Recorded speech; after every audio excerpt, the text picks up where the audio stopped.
last 11 games or so, what's your approach to like strategic rest, if at all? Are you gonna, try to manage guys' workloads at all just to get ready for the postseason? We've really thought about or talked about as a back-to-back, Phoenix, LA, and with Steven and Tari, on that restriction all year. We'll figure that out, stagger them or figure out which matchup, Steven works best for or whatever. And so that's the only one we've discussed so far.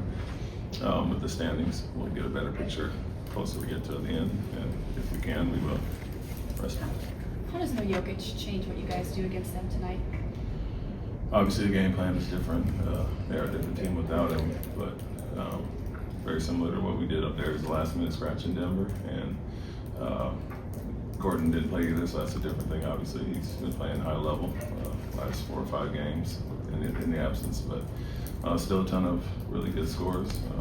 Obviously, Murray, Westbrook, Gordon, and some complementary pieces. They just play a different style, but we all know where we all stand, and they're fighting for things as well, so can't have a lapse in intensity and focus. You guys have Denver a couple times, Lakers a couple times, I think the Clippers, Oklahoma City to close the season. Strategically, I guess, is there anything you and your staff talk about, hiding things, saving for the playoffs, any kind of alterations in your game plan in this kind of stretch here?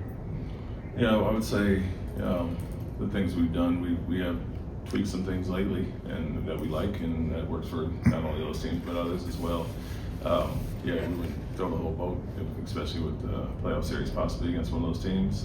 But more important than that is winning and just getting in the standings where we need to be. And so whatever it takes to do that, we'll do, and then figure out playoffs when it comes. Your team is on track to have its best offensive rebounding season in the last 34 years. How have you been able to get your team to buy into rebounding as a priority since day one? We have the personnel to do it. Some guys naturally, some guys we've had to coach up and continue to harp on that with them. But we, like Tari was gone last year. Steven's a new addition. Those guys do it at a high level. Amanda was injured in and out last year, and so those 3 right off top are high-level offensive rebounders just by nature. The other guys we've all, Jabari's increased his activity there. I think Jalen, even Dylan, who aren't traditionally great offensive rebounders, not been a focus of theirs, have all improved this year. And then we understand where we're going to be. We said number 1 in that category. We wanted to increase our pace and be top of the league in those 2 things. And obviously, we've achieved the one with the rebounds and understand the importance it has for us. And other than health, what are some of the things that you want to see out of this roster, like as you close out this regular season? Good basketball. Those are the main 2, health and good basketball. Continue to play at a high level, guard the way we have lately. And then obviously improvements offensively. As we've seen through the year, the shooting numbers have gone up. Rebounds have stayed constant. If we can increase our pace overall, defense, offense, just continue to harp on those things. And those are some of our focal points coming into the season, and we've achieved some, but some we need to improve on as well. So those are a few. But health and playing the right way at the right time is most important. Last game against Miami was, I believe, since you started rolling out the big lineup with Alfie and Steven consistently. The last game was the first game where they actually finished a net negative together in their minutes in the court. Was there anything Miami did specifically to kind of target that duo or take advantage of the minutes that they were out there that you went back and looked at? They had a really good shooting lineup out there at the time. Coincidentally, they started big, and when we went big, they were small. And so neither team played their double bigs against each other with Ware and Adebayo, and so didn't get a chance to see that against them, similar to what we did with Dallas when we had Davis and Lively or Gafford at the time. But just a really good shooting lineup that they had, and they played well against our zone in those minutes that we did play it. So one game that we've had a lot of success with that lineup and like what they do together. But we feel the versatility is one of our strong suits, where we can go big, small, and all over the place with our wings and Jabari at the 5. And so if it doesn't work that night, we can go to other things. Do you think more teams in the NBA are playing zone now than they ever have? And why would that be? I don't know about more. It feels like certain teams do it yearly more than others.